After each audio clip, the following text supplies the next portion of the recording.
Yeah, good to go. So anyway, hi everyone. Thanks for joining us today. I'm going to begin by acknowledging the traditional owners of the land where we are all meeting today. Obviously, that's different for each of us, and pay respects to their elders past, present and emerging.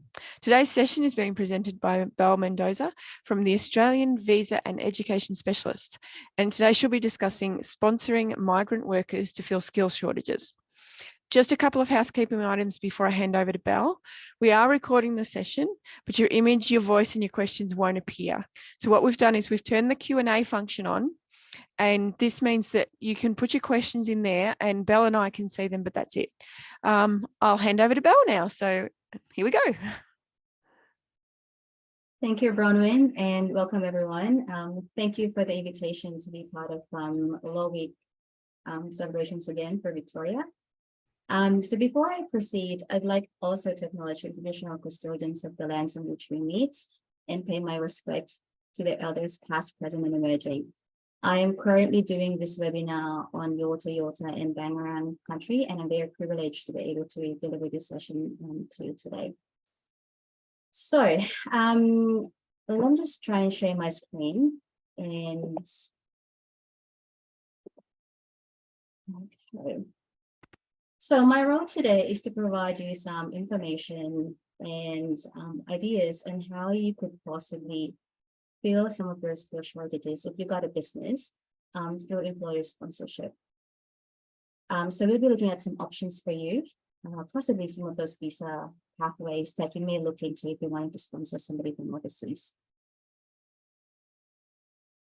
Okay. Now, just a little disclaimer. So today's session is general information only and should not be taken as legal or immigration advice.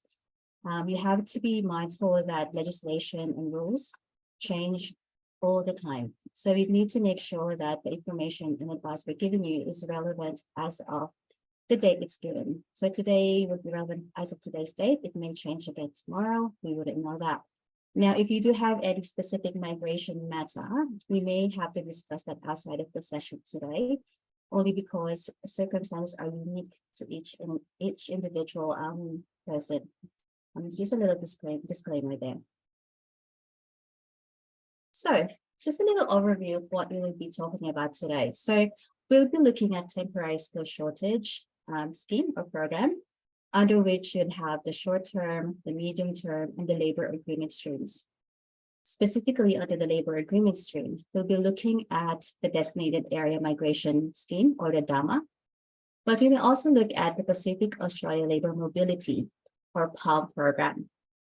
For those who are wanting some temporary support on highly specialized skills, we'd also be looking at the Subclass 400 highly specialized work stream visa.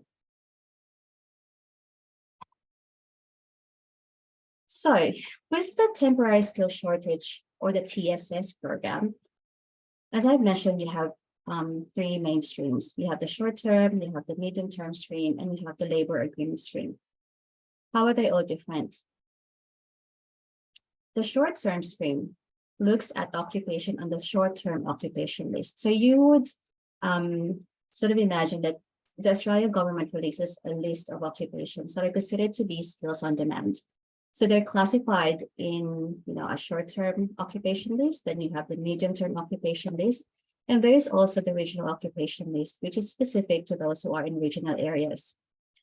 So with the short-term stream, they are for terms of up to 2 years, in which are renewable. So for example, if you were sponsoring somebody under the short-term occupation list, or somebody who has a skill under the short-term occupation list, you could potentially sponsor them for 2 years. And these 2 years is renewable. On the other hand, if you're looking at the medium-term occupation or the medium-term stream, you're looking at occupations under the medium-term occupation list. And in this case, you're able to sponsor somebody for up to 4 years. And again, it is renewable.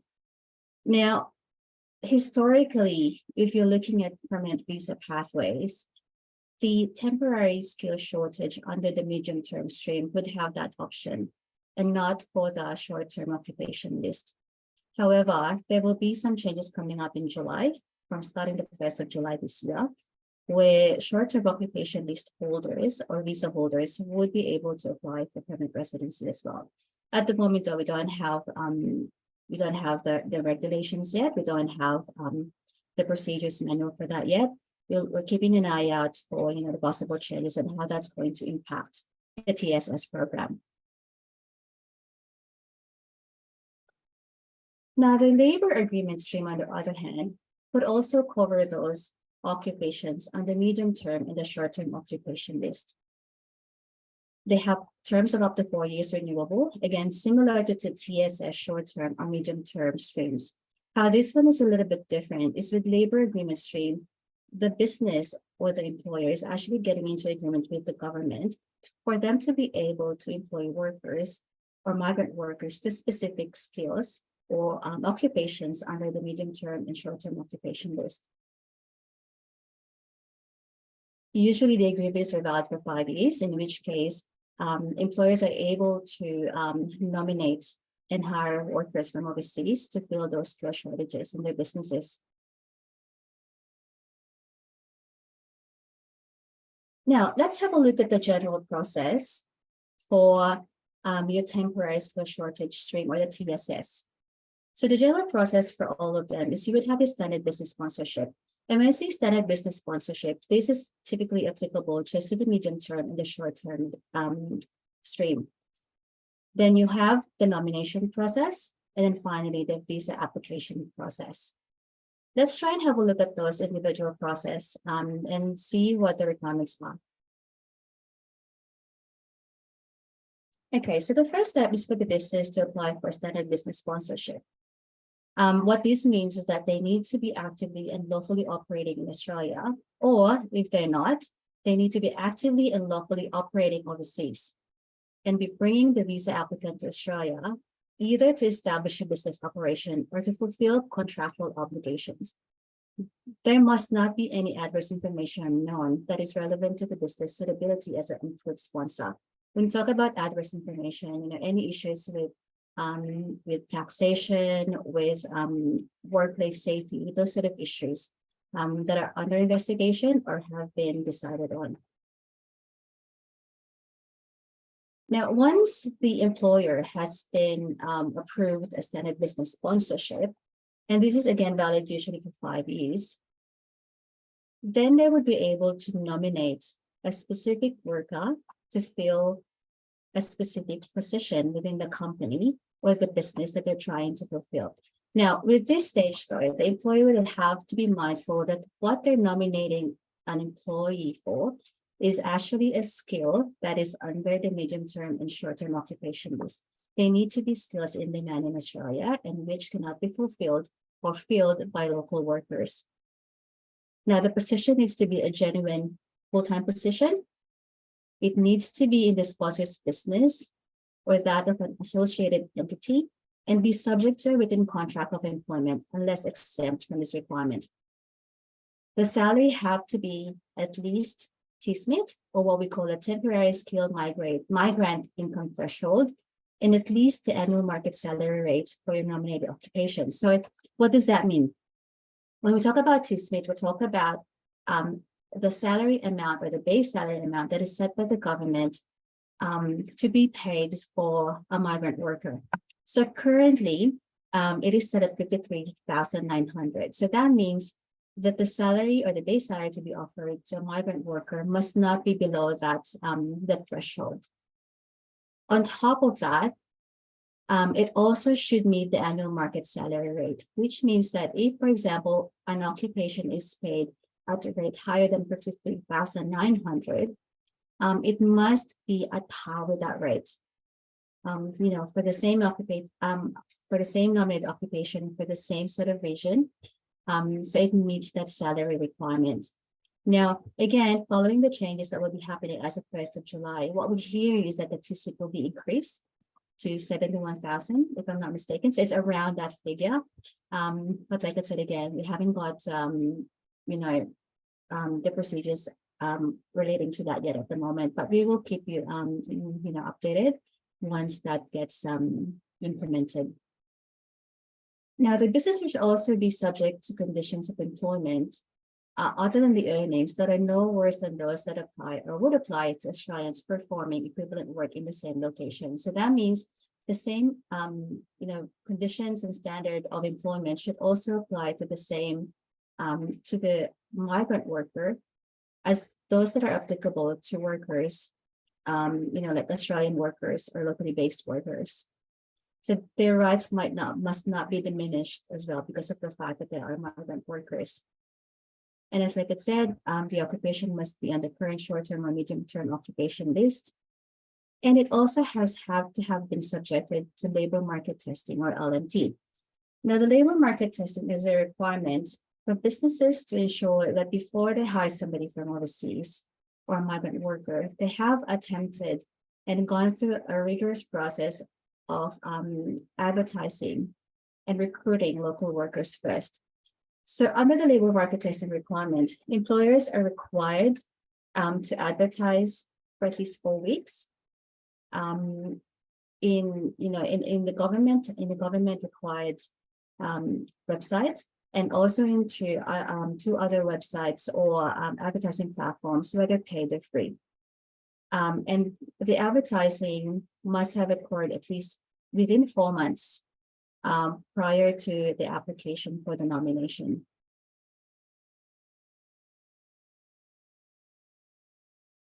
All right, so the third stage would be the visa application. So once the standard business sponsorship has been approved, the employer would have applied for the nomination. Once that has been approved, then the visa applicant can now apply for the TSS. The requirements for the visa applicant is that they need to have the skills or qualifications and work experience that match those required for the nominated position. They need to have at least 2 years of full-time experience or the part-time equivalent in your nominated occupation or a related field. The applicant must genuinely intend to stay in Australia on a temporary basis only and work in the nominated position only as well. They must meet any mandatory licensing, registration, or professional membership requirements and have made adequate arrangements for health insurance during their stay in Australia and meet the relevant health and character criteria. They also need to have the required level of English proficiency. So if you're looking at IELTS or the International English exam, they need to have at least 5 as a score or no lower than 4.5 per band. If you're looking at the PTE as an option, they need to have at least 36 per area of proficiency.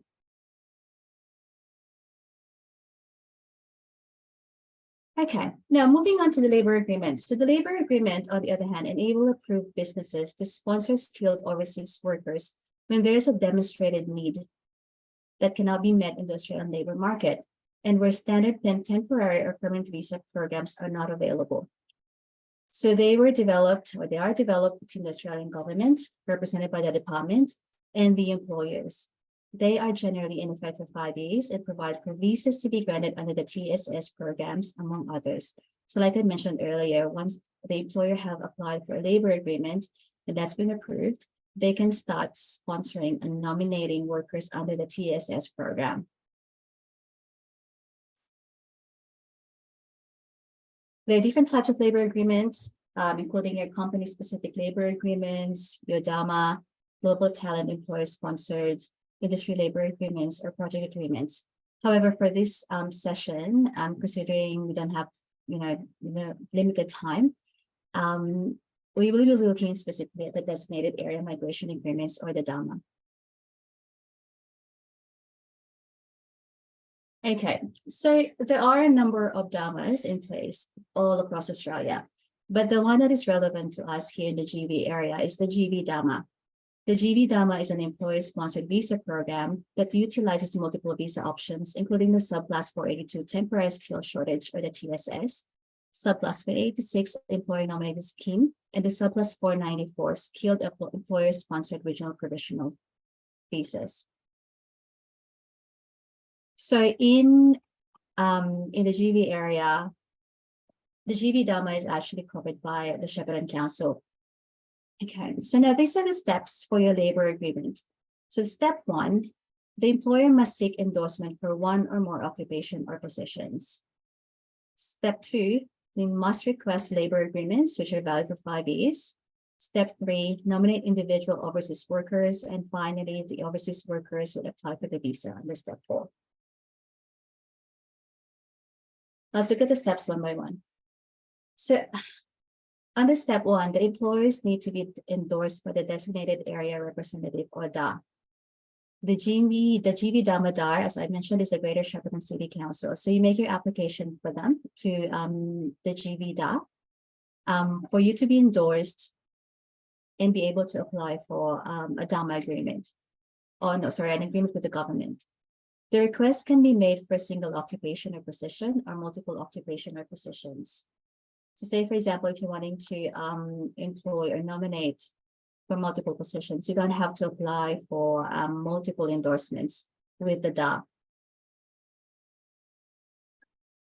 So the labor agreement step 2, though, so once the employer has been endorsed or the business has been endorsed, the employer is then able to submit an online request for GB Dama labor agreements through the Department of Home Affairs email account system.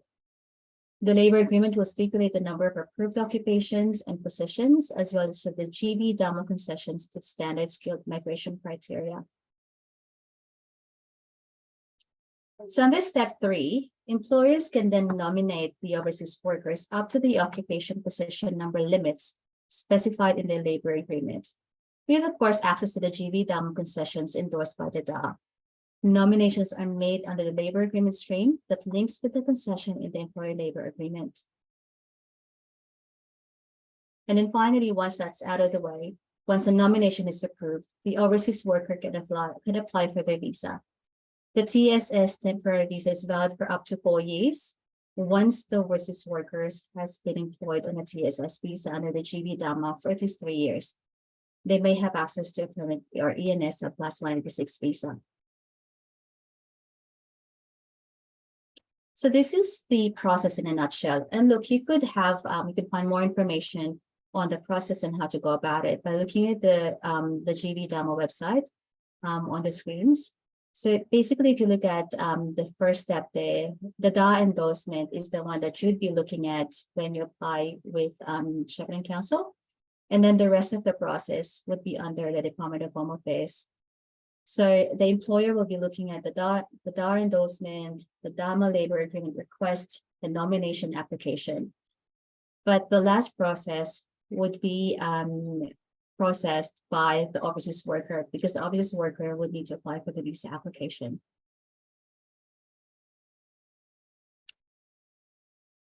Okay, so the earlier visa options that I mentioned, they are some of those options that you typically look at when you're employing workers on skilled or highly skilled occupations. And it would be worthwhile having a look at your medium-term and short-term occupation list to check whether the position you're wanting to fill is actually covered under the TSS program. Now, if you're looking at skills that are related to work in the farms, for example, like in the orchards, you could be looking at the Pacific Australia Labour Mobility Stream, or PALM. And this is where you're looking at hiring workers from the Pacific Islands, and where the government has had or have some arrangements in allows eligible Australian businesses to hire workers from 9 Pacific Islands and Timor-Leste when there are not enough local workers available. Eligible business can recruit workers for seasonal jobs for up to 9 months, or for longer-term roles for between 1 and 4 years in unskilled, low-skilled, and semi-skilled positions.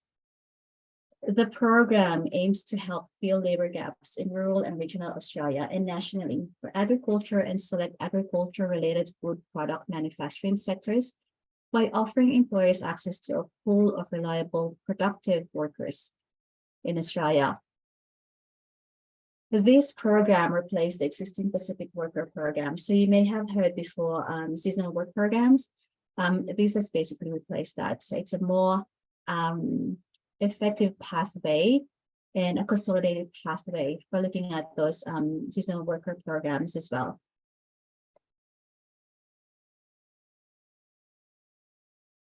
So I might just show you a little video on how the scheme works.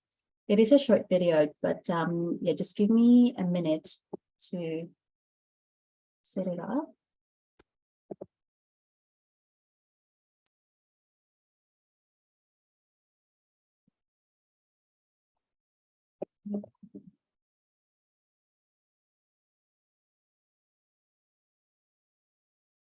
I hope you could see this all once I share my screen.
There you go. Yeah, so you could have a look at the website and look at you know, look at more information on how you could basically access workers from the Pacific Islands. What's up, guys? Literally working on my laptop. Fine. Okay. So I'm just trying to put my screen up again.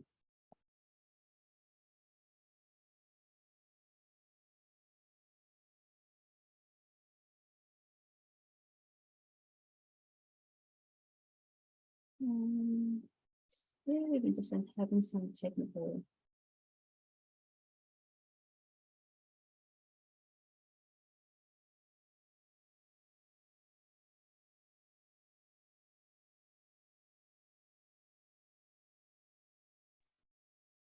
Everything okay, Belle?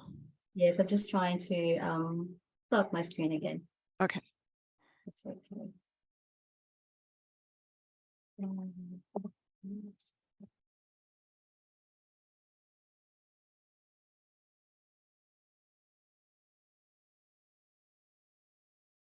Okay. There you go. So under the there are a few considerations when you're looking at the PALM program. So a single PALM scheme, this is a single PALM scheme visa stream with the option to recruit seasonal workers to fill short-term positions or staff for longer-term roles. It is an extended visa validity of up to 4 years. So originally it was meant to be just for 9 months. Now they have had an option to extend it for another 4 years, if possible, with provision for multiple entry to Australia, providing employers with greater workforce stability and giving workers more time to develop their skills, complete qualifications, and earn income to send home to their families. There's more flexibility for workers to move between employers in response to workforce demands, improving productivity and workers' earning capacity, the ability for some PALM seasonal workers nominated by the employers to apply for a PALM scheme visa onshore, to be employed in longer-term work, providing improved career pathways for workers. It also provides for increased support for workers' skills development, more targeted use of recruitment caps, with caps only routinely applied to new employers until satisfactorily completing a permanence review at the end of their first recruitment reporting period, and making recent changes to labor market testing a permanent feature of the PALM scheme, with LMT to remain valid for 12 months. Now, to participate, workers will need to check their eligibility, contact their country's labor sending units, and be able to obtain a valid visa. So each of those 9 countries would have an agreed and designated labor sending unit that could assist with the applications. Now, to be eligible to join the PALM scheme, employers will need to demonstrate that they are an eligible business, registered and operating in Australia, are not an individual, sole trader, or unincorporated company, which means sole traders cannot apply for the program, meet a set of eligibility criteria to ensure you are able to fulfill the requirements of the scheme. The visas are based on rural and regional postcodes, except for employers in the agriculture and select agriculture-related food product manufacturing sectors, where there are no postcode restrictions. Employers must complete an application form to become an employer under the scheme, and employers need to be an approved temporary activities sponsor. So that's another step that employers need to take into account.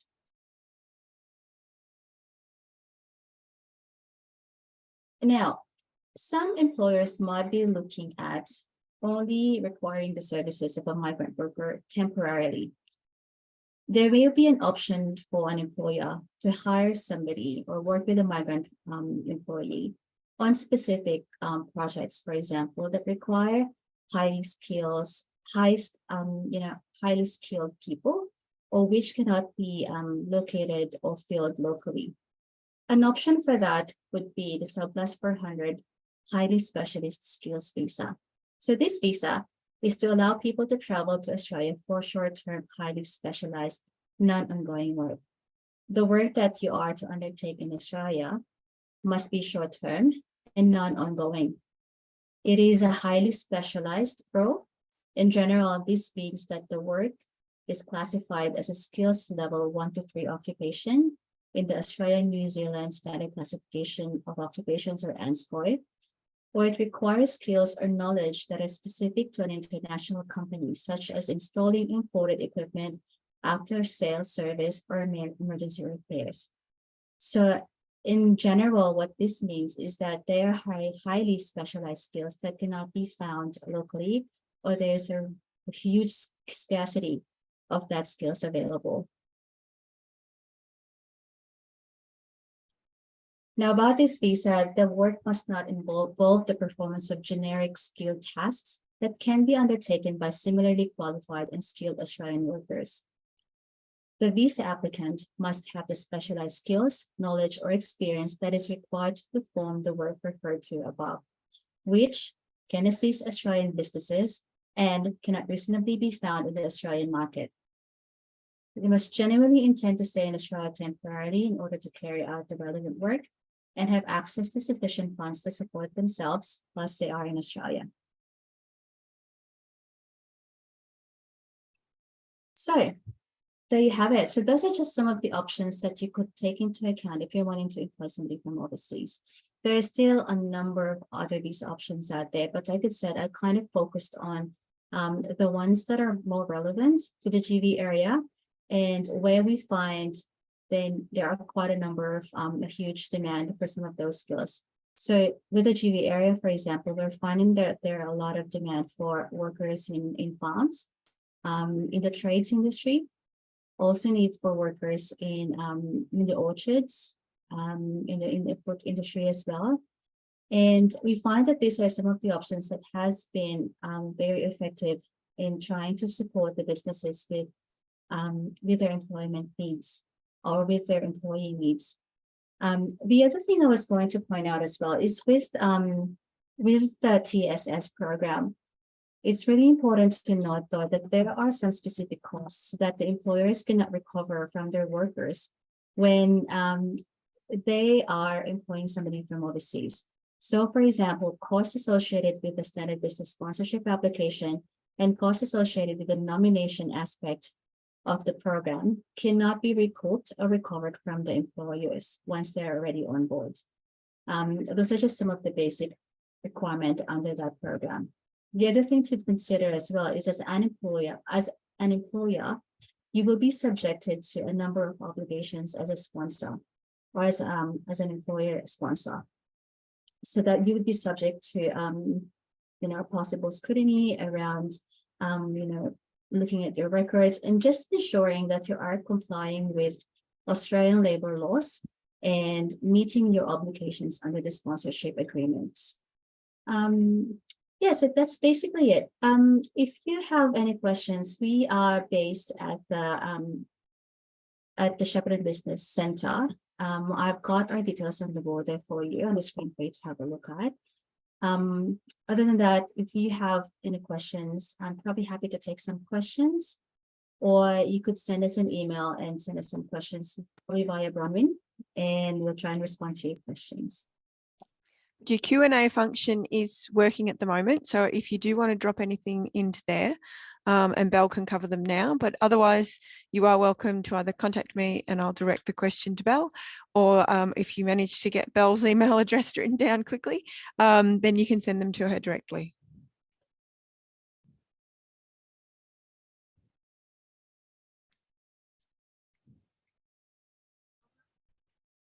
Do you have any questions? No? Nothing's popped up yet. So I might just, I'm not sure if I could type it in here. If they have any questions that, like they could probably email me as well. Yep.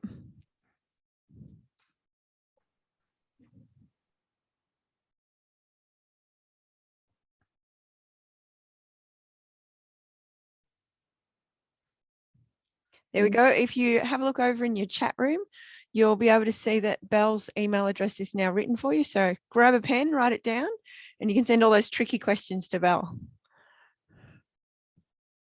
And look, and if I'm being honest, the employer sponsorship scheme is quite, can't see it. That's unusual. Yeah. It's a very complex program with so many options there. But again, depending on the circumstances of the business, we may be able to have a look at some of the possible options for you. But to basically tell you that this is going to be the most suitable one for you without us getting a sense of the business, about the position that you're trying to fulfill or fill, it's really a little bit tricky. But like I said, more than happy to answer questions or organize, a meeting with yourself or your business, and let's see how we could assist.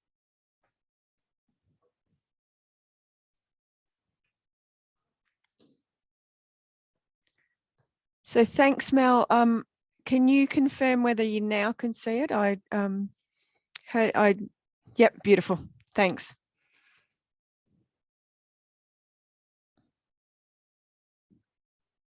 Wonderful. So if we just give them a couple of minutes to write that down, since it only just popped up onto the chat thing. Mm-hmm. And then I think we'll be ready to say goodbye to everyone. So hopefully everyone's had a chance to write down Belle's email address. Thanks, Belle, for joining us today and giving a wonderful presentation, as you always do. And hopefully if you've got any questions, you'll be able to send them straight through to Belle. If you didn't get a chance to write it down or you can't see it in the chat function, you can contact me at Goulburn Valley Libraries and I'll get you that email address. Okay. Thanks, everybody. Thanks, everyone.